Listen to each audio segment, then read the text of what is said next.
English, I'm finding it's the subject that you can teach real life in. Other subjects, you have to try to make it apply. But today we were talking about context clues and inferences. And, when I was like, what's a context clues? Everybody's giving the textbook definition. I was like, is it possible for us to take context clues out of the book and actually use it in life? Can we use context clues in our lives? And so being able to take that inferences, being able to read a room,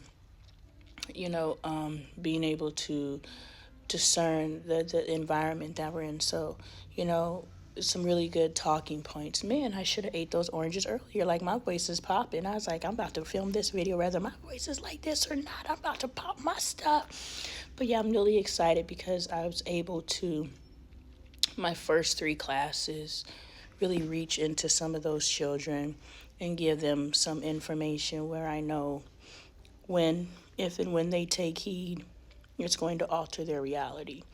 So letting them know, just really letting them know the work that you're doing in class is shaping you into the person that you're going to be.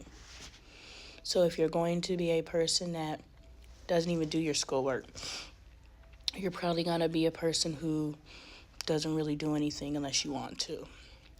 If you're shaping yourself to be a person who, let me put something on the paper. You're shaping yourself to be a person that says, let me do something, and they better be happy with it. If you're shaping yourself to be a person who just hits the objective, you're shaping yourself to be a person that does just enough to get by. Whatever the boss says, that's what I'm going to do, so I ain't got to hear nobody's mouth. But if you're shaping yourself to be the type of person that, you know what, no matter what I'm doing, I'm putting 1,000% into it, period. I'm going to make this make sense to me, period. I'm not wasting my time. If I'm going to spend 8 hours in this building, I'm going to make it worth my while, not yours, mine. Now you're shaping yourself to find opportunities in every single thing you do. And the person that's always seeking opportunities, guess what? They're eventually going to find them. So I'm really enjoying teaching high school. I could do this. Like, I can do high school English, and I love that God blessed me for this teacher. And it's funny, y'all may not believe it because I ate them oranges and they were a miracle cure.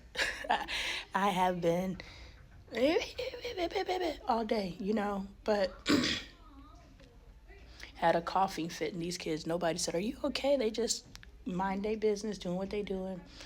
But it's been an awesome opportunity to teach this particular class, and it's interesting that I lost my voice. Yesterday it started. Today we might be in business. Just give me some oranges, like boom. That's what we needed to do. Young citrus. People like, you need to drink some tea. Yeah, I do need to drink some tea. Obviously, I need to eat some oranges. You see, the citrus done ran off. I need another orange. Somebody bring me some more citrus. My voice is gone. But this is I don't know, I'm excited. I'm really excited. I wanted to share with you guys that the answer's in the youth. With the answer being in the youth, you, the parent, have to reach the youth. Like, you get it? You have the future in your hands. Like, yes, they can come across a great teacher, but you want their greatest teacher to be somebody outside of you. You want your child to look back and think about the greatest people who influenced their life to be people who were outside of you. Like, I want my children to have great influences, yes. I want the world to help shape my children into their highest possibility and excellence, yes. But when my children sit back and reflect on who had the greatest impact, I was in some space and they're like, who's not a mentor, maybe a mentor, but who do you look up to? Who's a role model? That's the word. It was just like, rappers aren't role models. That's what the post said. And, well, who is a role model?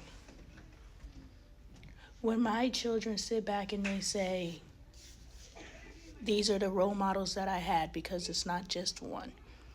You are modeling yourself into multiple roles. So there should always be a role model. There should be multiple role models. I used to say Oprah's my role model because that's who everybody's, Will and Jada are couples goals because that's what everybody said. I don't know nothing about no couple when Will and Jada were couples goals, but I was like, yeah, I want that Will and Jada love.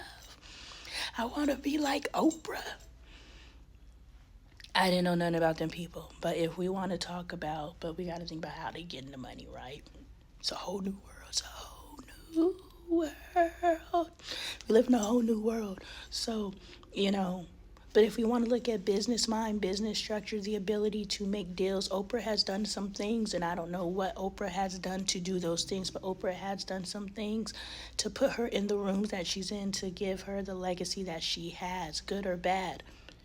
If we could find the positive way to do what she's done, then that is something to model.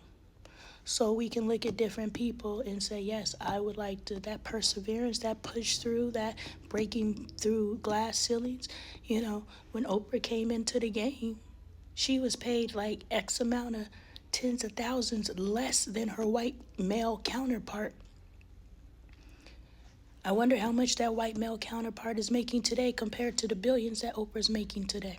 Oprah had to do some things to make that billions. As a black woman in America, as a black woman in this world, she had to do some things. So we got to stop damning people. Crimes against other people, I get it. But in order for a black person to make it somewhere in this world, and I don't know anyone that's done it with God. I'm doing it with God. It's a little slower. But people who do things outside of God, which means someone comes to them and they say, bend your will and I'll give you what you want. The moment they do that, they're selling their soul.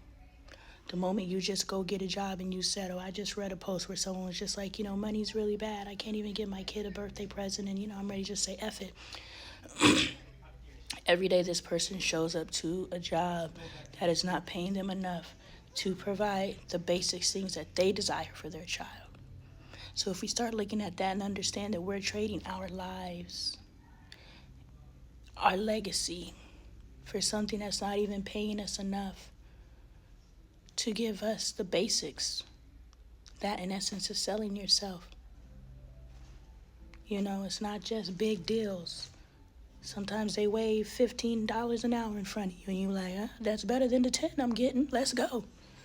But is it enough to sustain your life and to provide you that which you desire in this lifetime? You're selling yourself cheap and you're selling your soul. So we got to pay attention to that. It's just not the big names. I got off track, but I like high school. How y'all doing? I might become a teacher. Doubt it, but I like high school English.